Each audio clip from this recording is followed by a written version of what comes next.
Hi, hello, my dear students, my dear children. We are starting a new revision class. Okay? പ്രിയപ്പെട്ട കുട്ടികളെ നമ്മൾ ഇന്ന് പുതിയൊരു revision ക്ലാസ്സിലേക്ക് നിങ്ങളെല്ലാവരെയും ഏറ്റവും സ്നേഹത്തോടെ സ്വാഗതം ചെയ്യുന്നു. ഇന്ന് നമ്മൾ മൾട്ടിപ്പിൾ ചോയ്സ് ക്വസ്റ്റ്യൻസ് ആണ് പരിചയപ്പെടുന്നത്. മൾട്ടിപ്പിൾ ചോയ്സ് ക്വസ്റ്റ്യൻസ് നമുക്കറിയാം 1 മാർക്ക് ക്വസ്റ്റ്യൻസ് ആണ്. അതിന് ചോയ്സ് ഉണ്ടാകും. അതിലെ ഏറ്റവും കറക്റ്റ് ചോയ്സ് നമ്മൾ സെലക്ട് ചെയ്ത് എഴുതുമ്പോഴാണ് നമുക്ക് 1 മാർക്ക് കിട്ടുന്നത്. അപ്പോൾ ഇത് 1 മാർക്കേ ഉള്ളൂ എന്ന് വിചാരിച്ച് നമ്മളതിനെ ഇമ്പോർട്ടൻ്റ് അല്ല എന്ന് വിചാരിക്കരുത്. ഈ ഓരോ മാർക്കും നമുക്ക് A+ലേക്ക് ഫുൾ മാർക്കിലേക്ക് നമ്മളെ എത്തിക്കും. അതുകൊണ്ട് തന്നെ ഓരോ മാർക്കും നമുക്ക് വിലപ്പെട്ടതാണ്. അപ്പോൾ നമുക്ക് മൾട്ടിപ്പിൾ ചോയ്സ് ക്വസ്റ്റ്യൻസ് ഒന്ന് പരിചയപ്പെടാം. Okay, which event in the 15th century blocked the land route for spices from Asia to Europe? ഏഷ്യയിൽ യൂറോപ്പും തമ്മിലുള്ള സ്പൈസസ് ആ ഒരു കച്ചവടം എങ്ങനെയാണ് അതിന് ഒരു ബ്ലോക്ക് ഉണ്ടായത്? ഏത് ഇവൻ്റാണ് അതിന് കാരണമായത്? നമുക്ക് എല്ലാവർക്കും അറിയാം. ABCD വായിക്കാൻ സമയം ടീച്ചർ കളയുന്നില്ല. അവിടെ തന്നിരിക്കുന്നതിൽ ഏറ്റവും കറക്റ്റ് ആൻസർ എന്താണ്? Conquest of Constantinople by Turks. തുർക്കികൾ കോൺസ്റ്റാന്റിനോപ്പിൾ ആക്രമിച്ച് കീഴടക്കിയതോടുകൂടി എന്ത് സംഭവിച്ചു? ഈ ഏഷ്യയിൽ നിന്ന് സ്പൈസസ് യൂറോപ്പിലേക്ക് പോകുന്നത് ബ്ലോക്കായി. അപ്പോൾ conquest of Constantinople by the Turks. ഇപ്പം ഞാൻ എന്തുകൊണ്ടാണ് ഈ ABCD വായിക്കാത്തതെന്നോ? ആ കറക്റ്റ് അല്ലാത്ത ആൻസറുകൾ നമുക്ക് വിടാം. ഓക്കെ, സമയമില്ലാത്തത് കൊണ്ടാണ്. നമുക്ക് ഒരു 100ഓളം ക്വസ്റ്റ്യൻസ് നമുക്ക് ഉണ്ട്. അതുകൊണ്ട് തന്നെ നമുക്ക് എല്ലാം വായിച്ചു പോയാൽ നമുക്ക് ഈ 100 ക്വസ്റ്റ്യൻസും അറ്റൻഡ് ചെയ്യാൻ സാധിക്കത്തില്ല. പ്രിയപ്പെട്ട കുട്ടികളെ, ചില എൻ്റെ സബ്സ്ക്രൈബേഴ്സ് നമ്മുടെ പിള്ളേരെ ടീച്ചറോട് MCQ ക്വസ്റ്റ്യൻസ് തരാമോ എന്ന് റിക്വസ്റ്റ് ചെയ്തായിരുന്നു. അതുകൊണ്ടാണ് ഞാനിത് തരുന്നത്. അതുകൊണ്ട് തന്നെ നമുക്ക് കുറേ ക്വസ്റ്റ്യൻസ് ഉണ്ട്. രണ്ടാമത്തെ ക്വസ്റ്റ്യൻ വന്നേ, the arrival of Portuguese sailors at which place mark a key milestone in the geographical exploration. നമ്മൾ ആ വെൽത്ത് ആൻഡ് ദ വേൾഡ് എന്നുള്ള ചാപ്റ്ററിൽ കുറേ ഏറെ ഹിസ്റ്റോറിക്കലായിട്ടുള്ള കുറേയേറെ ഇവൻറ്റ്സ് നമ്മൾ പഠിക്കുന്നുണ്ട്. അതിനകത്ത് ഏറ്റവും ആദ്യം ഇവിടെ പറയുന്നത് ജോഗ്രാഫിക്കൽ എക്സ്പ്ലോറേഷൻസാണ്. ജോഗ്രാഫിക്കൽ എക്സ്പ്ലോറേഷൻസിനെ ഏറ്റവും കൂടുതൽ അതിന് പോസിറ്റീവ് എഫക്റ്റ് ഉണ്ടാക്കിയ ആ പോർച്ചുഗീസ് സെയിലേഴ്സിൻ്റെ ഏത് സ്ഥലം കണ്ടെത്തിയതാണ് അതിനകത്ത് ഏറ്റവും ഒരു മൈൽ സ്റ്റോൺ എന്ന് പറയാവുന്നത്? ഗനിയ കോസ്റ്റ് കണ്ടുപിടിച്ചതാണ് അല്ലേ? നമ്മൾ അന്ന് പഠിച്ചതാണത്. Which 2 events in the 15th century were instrumental in launching geographical explorations? Geographical എക്സ്പ്ലോറേഷൻസിന് സഹായിച്ച 15th സെഞ്ച്വറിയിലെ 2 ഇൻസ്ട്രുമെൻ്റൽ ലോഞ്ചിങ് ഏതൊക്കെയായിരുന്നു? എന്താണ്? The conquest of Constantinople and the arrival of the Portuguese at Guinea coast. ഈ 2 കാര്യങ്ങളാണ് 15th സെഞ്ച്വറിയിൽ സംഭവിച്ചത്. ഇത് രണ്ടും ജോഗ്രാഫിക്കൽ എക്സ്പ്ലോറേഷനെ ഏറ്റവും കൂടുതൽ സഹായിച്ചു. അപ്പോൾ സ്ഥലം ഏതാണ്? Guinea coast. രണ്ടാമത് അവിടെ സംഭവിച്ചത് എന്താണ്? Conquest of Constantinople by Turks. അപ്പോൾ കോൺസ്റ്റാന്റിനോപ്പിളിൻ്റെ കോൺക്വസ്റ്റ് നടന്നതോടുകൂടി എന്ത് സംഭവിച്ചു? ആ അറബികൾ അവിടെ തടഞ്ഞു. അതുകൊണ്ട് തന്നെ കടലിലൂടെ ഏഷ്യൻ രാജ്യങ്ങളിൽ എത്താനുള്ള ഒരു മാർഗം കണ്ടെത്താതെ യൂറോപ്യന്മാർക്ക് മറ്റു മാർഗമില്ലാതായി. അവർക്ക് വേറെ വഴിയില്ല. അപ്പോൾ അവരെന്ത് ചെയ്തു? അവർ കടലിലൂടെ ഒരു റൂട്ട് കണ്ടുപിടിക്കാനുള്ള ശ്രമം നടത്തി. അതല്ലേ ജോഗ്രാഫിക്കൽ എക്സ്പ്ലോറേഷനിലേക്ക് കൊണ്ടുപോയത്? Yes. Which city in Africa did the Portuguese capture in 1415 marking the start of their conquest? ഏത് സിറ്റിയാണ് അവർ കണ്ടുപിടിച്ചത്? ഏത് സിറ്റിയാണ്? ഇത് പല സിറ്റികളുടെ പേര് തന്നിട്ടുണ്ട്. സെറ്റ എന്നുള്ള സിറ്റിയാണ് അതിൻ്റെ കറക്റ്റ്. സെറ്റ അല്ലേ? സെറ്റ. Then which islands were used as bases of the Portuguese in the Atlantic? അറ്റ്ലാന്റിക്കിലെ പോർച്ചുഗീസുകാരുടെ ബേസായിട്ട് ഏത് ഐലൻഡാണ് അവർ ഉപയോഗിച്ചതെന്നുള്ളതാണ് അടുത്ത ക്വസ്റ്റ്യൻ. ഓക്കെ, അവിടെ 4 ഓപ്ഷനുണ്ട്. Andaman Nicobar island, then Canary, Cape Verde, Falkland, then Maldives. അങ്ങനെ പല ആൻസറുകൾ കൊടുത്തിട്ടുണ്ട്. അതിൻ്റെ കറക്റ്റ് ആൻസർ ഏതാണെന്ന് കണ്ടുപിടിക്കുക. ഓക്കെ, അപ്പോൾ ക്വസ്റ്റ്യൻ മനസ്സിലായല്ലോ. Which islands were used as the basis for the Portuguese in the Atlantic? നിങ്ങൾ കണ്ടുപിടിക്കുക. ഓക്കെ, അടുത്ത 6th question, who was the Portuguese sailor who first reach the Cape of Good Hope in 1488? ആദ്യമായിട്ട് അവിടെ വന്ന ആ Portuguese sailor ആരാണ്? എവിടെയാണ് എത്തിയത്? Cape of Good Hope. Okay, അവിടെ വന്നത് ബർത്തലോമിയോ ഡയസ് ആണ് ആദ്യമായിട്ട് അവിടെ എത്തിയത്. അപ്പോൾ നമുക്ക് വാസ്കോഡിഗാമ ആണെന്ന് തോന്നും, അല്ല, Bartholomew Dias. Okay, then Vasco da Gama reach which place in India in 1498? Vasco da Gama എവിടെയാണ്, ഇന്ത്യയുടെ ഏത് സ്ഥലത്താണ് ആദ്യമായിട്ട് കാലുകുത്തിയത്, എത്തിച്ചേർന്നത്? കോഴിക്കോട് അല്ലേ? കോഴിക്കോട്, കപ്പാടെന്നൊക്കെ നമ്മൾ പറയും, കാലിക്കറ്റ്, കോഴിക്കോട്. അവിടെ തന്നിരിക്കുന്നതിൽ കറക്റ്റ് കോഴിക്കോട് അല്ലെങ്കിൽ കാലിക്കട്ട്. ഓക്കെ, നമ്മൾ മറ്റൊന്നും എഴുതണ്ട. ഇപ്പോൾ ഇവിടെ കപ്പാടെന്നൊന്നും എഴുതേണ്ട ആവശ്യമില്ല, കാരണം ഇതാണ് ABCD, അതിലേതാണ് കറക്റ്റ് അത് എഴുതുക. Then Christopher Columbus reach which place in 1492? എവിടെയാണ് ക്രിസ്റ്റഫർ കൊളംബസ് എത്തിയത്? Bahamas island, Bahamas. Then who establish the navigation school at Sagres, Portugal? Prince Henry. Prince ഹെൻറിയാണ് പോർച്ചുഗീസ് നാവികരെ ഏറ്റവും കൂടുതൽ ജോഗ്രാഫിക്കൽ എക്സ്പ്ലോറേഷൻസിന് വേണ്ടി, എക്സ്പെഡീഷൻസിന് വേണ്ടി അദ്ദേഹം ഒത്തിരി ഹെൽപ്പ് ചെയ്തു. അദ്ദേഹം ഒരു സ്കൂൾ തന്നെ, നാവിഗേഷൻ സ്കൂൾ തന്നെ സ്റ്റാർട്ട് ചെയ്തു അല്ലേ, prince Henry. Then colonisation refers to, എന്താണ് colonisation? Process of establishing domination over an alien country. മറ്റൊരു കൺട്രിയിൽ ഡോമിനേഷൻ സൃഷ്ടിച്ചെടുക്കുന്നതിനാണ് എന്ത് പറയുക? കോളനൈസേഷൻ. അവിടെ ഒരു പാർട്ട്ണർഷിപ്പ് ഒന്നുമില്ല കേട്ടോ, പാർട്ട്ണർഷിപ്പ് ഒന്നുമല്ല, അധീശത്വം ഉണ്ടാക്കിയെടുക്കുക, ഡോമിനേഷൻ ഉണ്ടാക്കിയെടുക്കുക. ആ ഡോമിനേഷൻ എന്നുള്ള വേർഡാണ് അവിടെ വരേണ്ടത്. ഓക്കെ, അടുത്ത question, which of the following factors contribute to successful expeditions? Successful ആയിട്ടുള്ള എക്സ്പെഡീഷൻസ് നടത്താൻ യൂറോപ്യന്മാരെ സഹായിച്ചത് എന്താണ്? അവിടെ 4 കാര്യങ്ങൾ പറയുന്നുണ്ട്. Invention of compass, strong military power, patronage of rulers, then all the above. ഈ 3 കാര്യങ്ങളും കറക്റ്റാണ്. പേട്രണേജ് ഓഫ് റൂളേഴ്സ് ഉണ്ട്, മിലിറ്ററി പവർ ഉണ്ട്, അതുപോലെ തന്നെ കാമ്പസ് കണ്ടുപിടിച്ചുണ്ട്. അതിലൊന്നും നമുക്ക് മാറ്റി വെക്കാനില്ല. ഇത് 3ഉം അതിൻ്റെ കാരണമാണ്. അതുകൊണ്ട് ഏതാണ് നമ്മുടെ ആൻസർ? All the above. അപ്പോൾ നിങ്ങൾ ആ ചോദ്യം വന്നാലും ഈ ആൻസറാണ് എഴുതേണ്ടത്. Which are the factors, which were the factors contributed to successful expeditions? ഏതൊക്കെയാണ്? Invention of compass, strong military power and patronage of rulers. Okay, next question, who mistakingly believe that he had reached India when he landed in Bahamas in 1492? ആരാണ് ഈ ബഹമാസിലെത്തിയപ്പോൾ ഞാൻ ഇന്ത്യയിലെത്തിയെന്ന് തെറ്റായിട്ട് കരുതിയത്? ആരാണ്? Christopher Columbus അല്ലേ, Christopher Columbus. Then who realise that land discovered by Columbus was a new world and not India? ആരാണ് അത് India അല്ല, അദ്ദേഹം ഒരു ന്യൂ വേൾഡ് ആണ് കണ്ടുപിടിച്ചതെന്ന് മനസ്സിലാക്കിയ ആ നാവികൻ ആരാണ്? Bartolomeu Dias. Sorry, not Bartolomeu Dias, it is Amerigo Vespucci. അങ്ങനെയാണല്ലോ അമേരിക്ക എന്നുള്ള പേര് കിട്ടിയത്. യഥാർത്ഥത്തിൽ ക്രിസ്റ്റഫർ കൊളംബസ് ആണ് അമേരിക്കൻ കോണ്ടിനെൻറ്റ് കണ്ടുപിടിച്ചത്. പക്ഷേ ക്രിസ്റ്റഫർ അത് ഇന്ത്യയാണെന്ന് അദ്ദേഹം തെറ്റായിട്ട് മിസ്ബിലീവ് ചെയ്തു. എന്നാൽ അത് യഥാർത്ഥത്തിൽ ഒരു ന്യൂ വേൾഡ് ആണെന്നും ന്യൂ കോണ്ടിനെൻ്റ് ആണെന്നും മനസ്സിലാക്കിയത് അമേരിഗോ വെസ്പുജിയാണ്. അതുകൊണ്ടാണ് ആ അമേരിഗോ വെസ്പുജിയുടെ പേരിൻ്റെ ആദ്യത്തെ ഭാഗം അമേരിക്ക എന്ന് ആ പുതിയ കോണ്ടിനെൻറ്റിന് പേര് കിട്ടിയത്.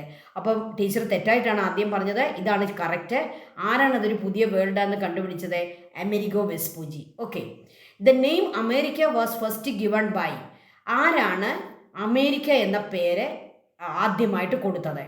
അവിടെ 4 പേരുടെ പേര് പറയുന്നുണ്ട്. അതിൽ ഡി ആണ് correct answer, Martin Waldseemuller. Okay, then who was the first explorer to circumnavigate the globe through the ocean? ഓഷ്യനിലൂടെ ഒരു പ്രാവശ്യം സർക്കം നാവിഗേറ്റ് ചെയ്ത ആൾ ആരാണ്? Ferdinand Magellan. നമ്മളെപ്പോഴും പറയുന്ന വാക്കാണ് മെഗല്ലൻ അല്ലേ.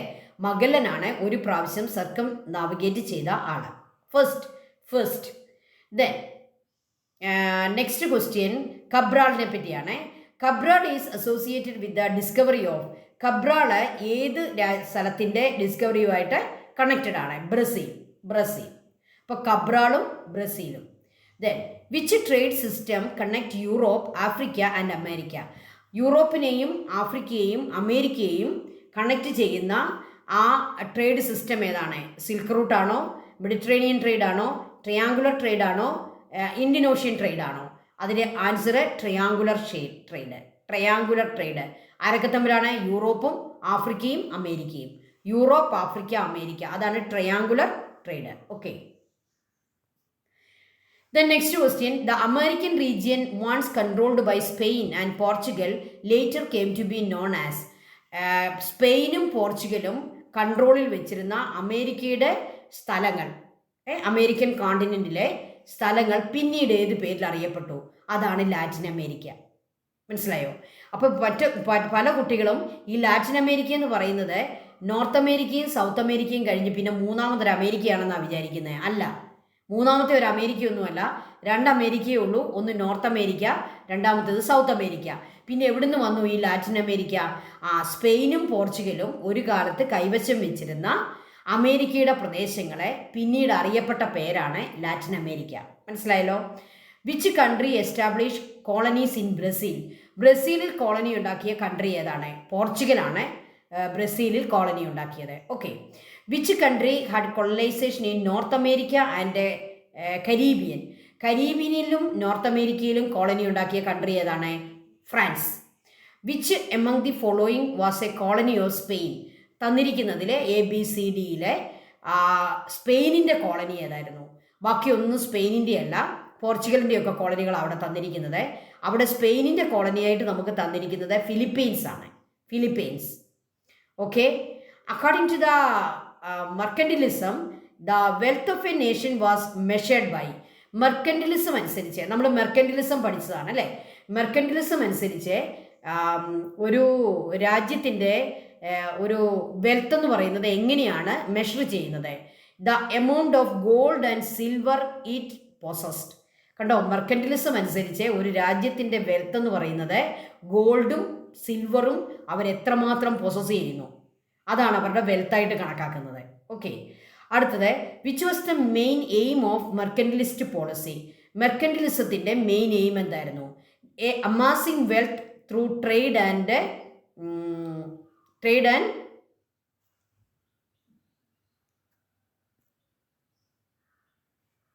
ബുല്യൻ.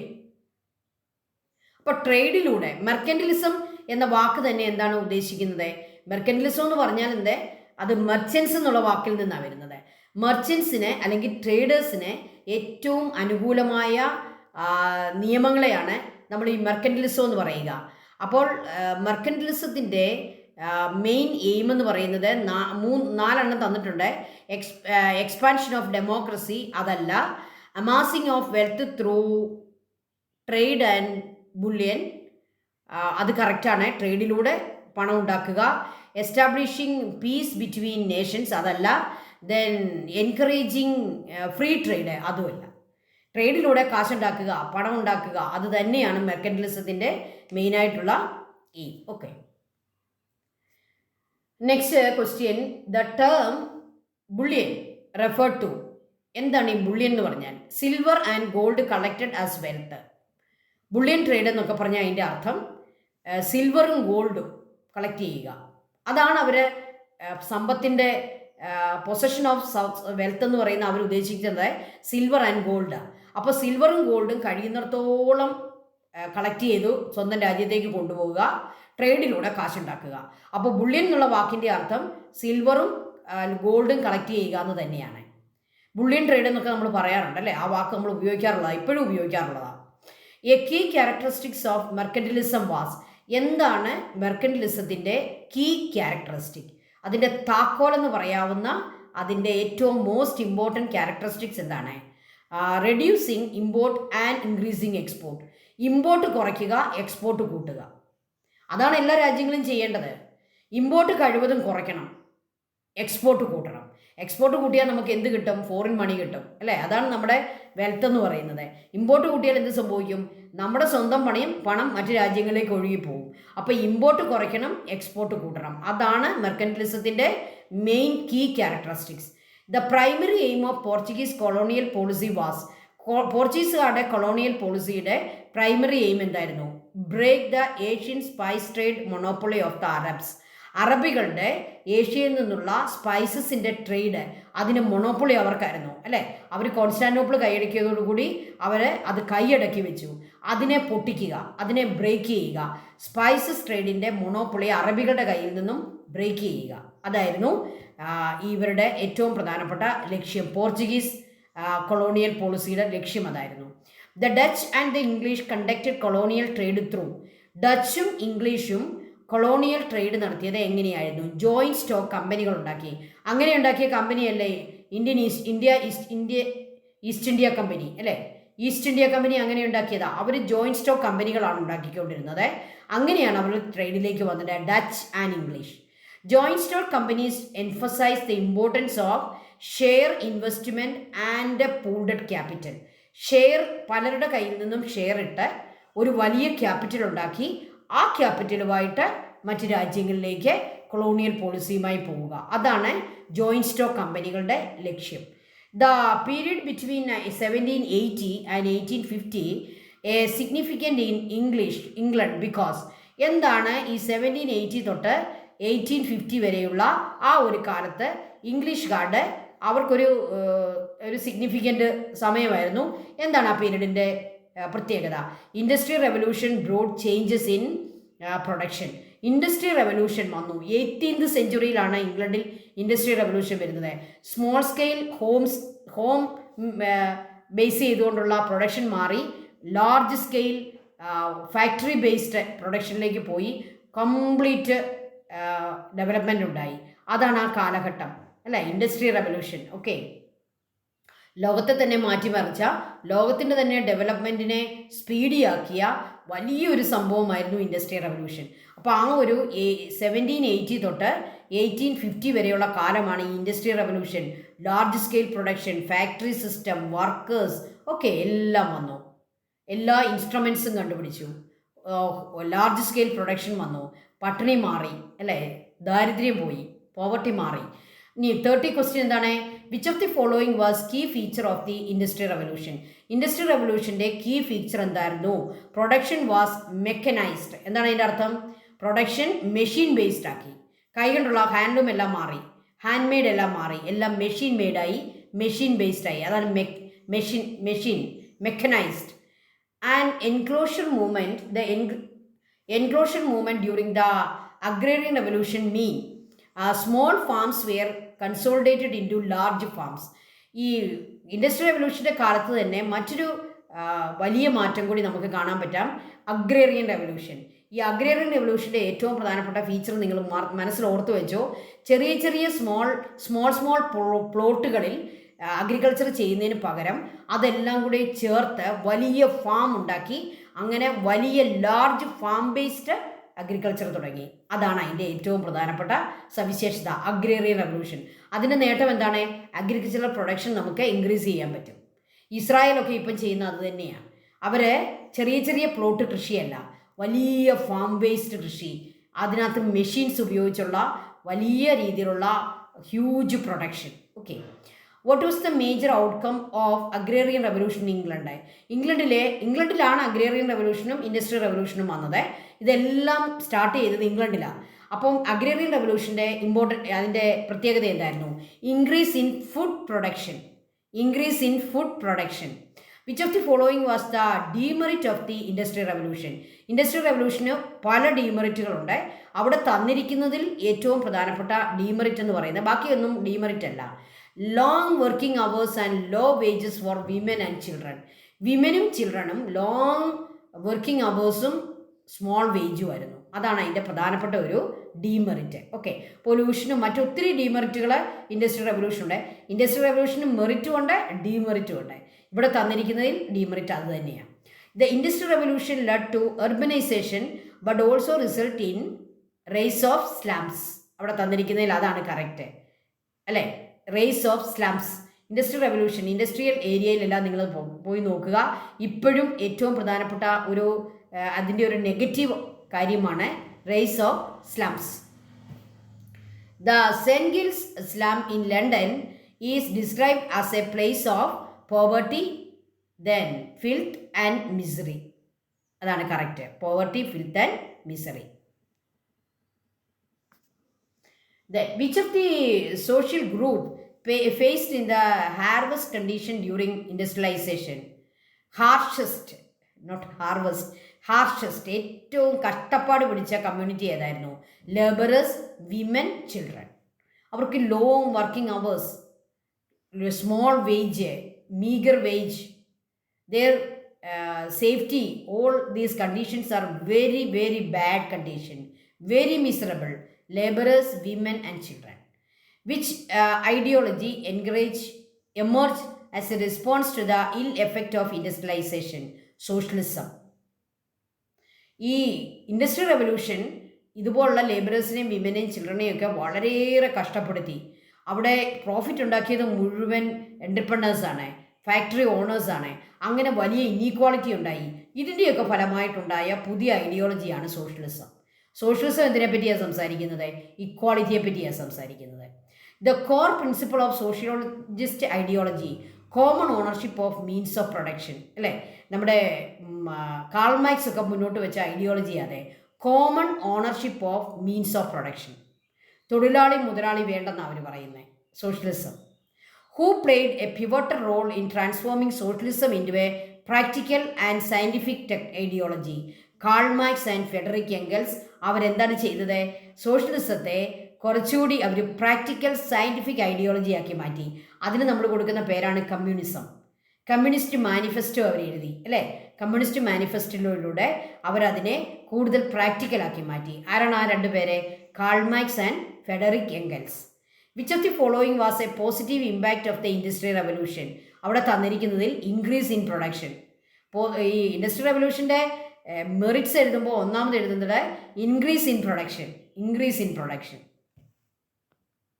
The cartoon published in 1906 in the magazine punch depicted King Leopold of Belgium as a snake constructing a native of Congo.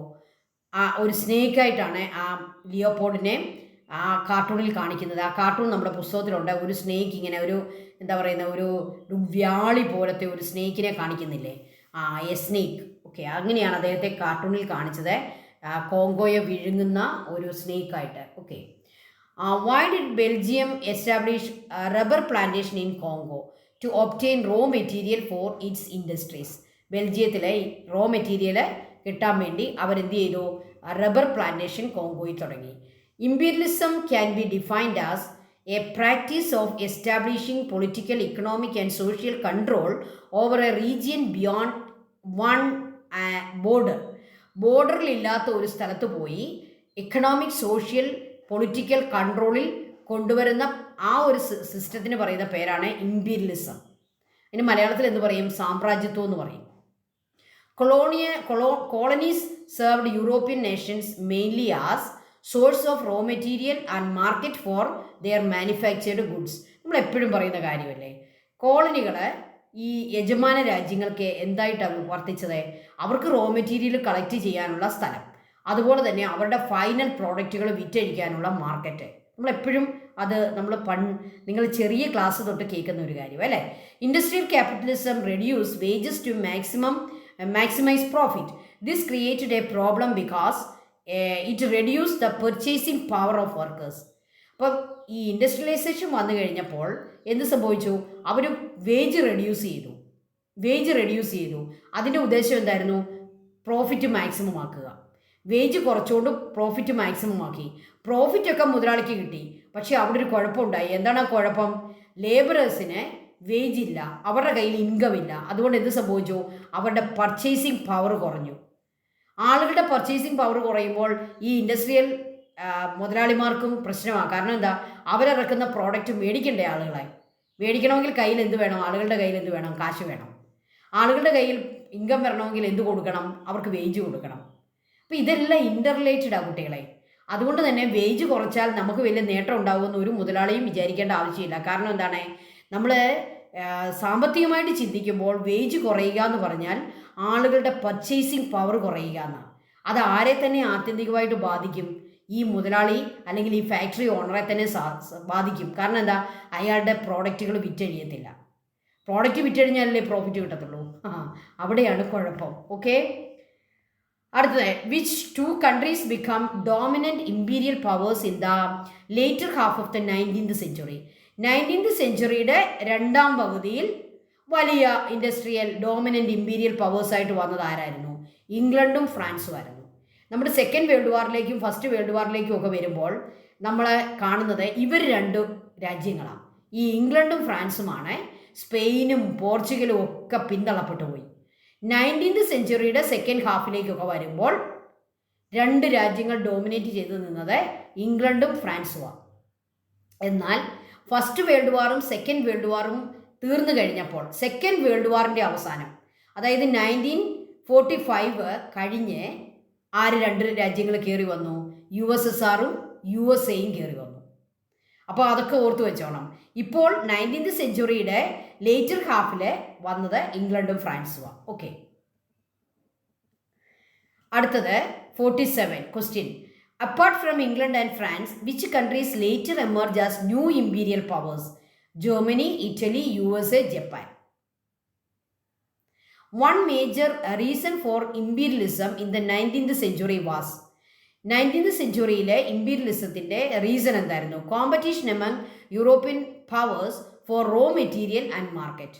അതായത് കോളനികൾ സ്ഥാപിക്കാനും റോ മെറ്റീരിയലും മാർക്കറ്റിനും വേണ്ടി കോളനികൾ സ്ഥാപിക്കാൻ വേണ്ടി യൂറോപ്യൻ രാജ്യങ്ങൾ അങ്ങോട്ടും ഇങ്ങോട്ടും മത്സരിച്ചു.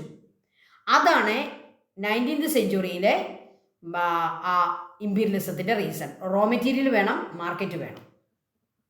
Okay, then the expansion of imperial powers in the late 19th century led to competition and new conflict in 20th century. What was the Germany's plan to extend influence towards Ottoman Empire? എന്താണ് Ottoman എംപയറിലേക്ക് അവരുടെ influence കൂട്ടാനായിട്ട് ജർമ്മനിയെ പ്രേരിപ്പിച്ചത്? Construct the Berlin Baghdad railway. Berlin-Baghdad railway സ്ഥാപിക്കുക. അതിനുവേണ്ടിയാണ് Ottoman എംപയറിലേക്ക് അവരുടെ influence വ്യാപിപ്പിക്കാൻ Germany ശ്രമിച്ചത്. ജർമ്മനിയുടെ തലസ്ഥാനമാണ് ബെർലിൻ. ബാഗ്ദാദ് ഒട്ടോമൻ എംപയറിൻ്റെ തലസ്ഥാനമായിരുന്നു. ഈ രണ്ട് തലസ്ഥാനങ്ങളെ ബന്ധിപ്പിച്ചുകൊണ്ടൊരു റെയിൽവേ ഉണ്ടാക്കാനായിട്ട് പ്ലാൻ ചെയ്തു. Okay, why did the Berlin Baghdad railway alarm England, France and Russia? റഷ്യയ്ക്ക് ഇംഗ്ലണ്ടിനും ഫ്രാൻസിനും ബെർലിൻ-ബാഗ്ദാദ് റെയിൽവേ ഇഷ്ടപ്പെട്ടില്ല. എന്താണ് അതിൻ്റെ കാരണം? It could threaten the security of their territory. അവർക്കത് സെക്യൂരിറ്റി ത്രട്ട് കൊണ്ടുവരുമെന്ന് അവർക്ക് മനസ്സിലായി.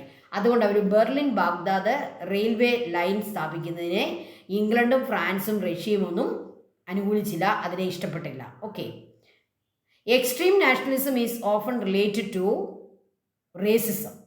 എക്സ്ട്രീം നാഷണലിസം നല്ലതാണ്, പക്ഷേ എക്സ്ട്രീം നാഷണലിസം മോശമാണ്. എന്താണ് ഈ എക്സ്ട്രീം ഭയങ്കരമായ നാഷണലിസം? അതായത് ഒരു രാജ്യത്തെ പറ്റിയുള്ള ഓവർ ആയിട്ടുള്ള സ്നേഹം വന്നു കഴിഞ്ഞാൽ എന്ത് സംഭവിക്കും? അത് എന്തിനെ ബേസ് ചെയ്തുകൊണ്ടാണ് വരിക? അത് റേസിസത്തെ ബേസ് ചെയ്തുകൊണ്ടാണ്. ഞങ്ങൾ ഇന്ന വർഗ്ഗക്കാരെ, അല്ലേ, ഞങ്ങൾ ആര്യൻ വർഗ്ഗക്കാരെ, അല്ലെ ഞങ്ങൾ ഇന്ന ആളുകളെ, ഞങ്ങളുടെ റേസിസം അതിനെ ഉയർത്തിപ്പിടിച്ചുകൊണ്ടാണ് ഈ പറയുന്ന എക്സ്ട്രീം നാഷണലിസ്റ്റുകളെ പുറത്തേക്ക് വരിക. അത് ശരിയല്ല. അപ്പോൾ ഇവിടെ അവസാനിപ്പിക്കുകയാണ്. നമ്മുടെ സമയം പൂർത്തിയാകാറായിരിക്കുന്നു. ബാക്കി 50 ക്വസ്റ്റ്യൻസുമായിട്ട് നമുക്ക് വീണ്ടും കാണാം. Thank you children, thank you so much. ഇനിയും നമുക്ക് ക്വസ്റ്റ്യൻസ് ഉണ്ട്. ഇതുമായിട്ട് നമുക്ക് അടുത്ത വീഡിയോയിൽ വീണ്ടും കാണാം. Thank you.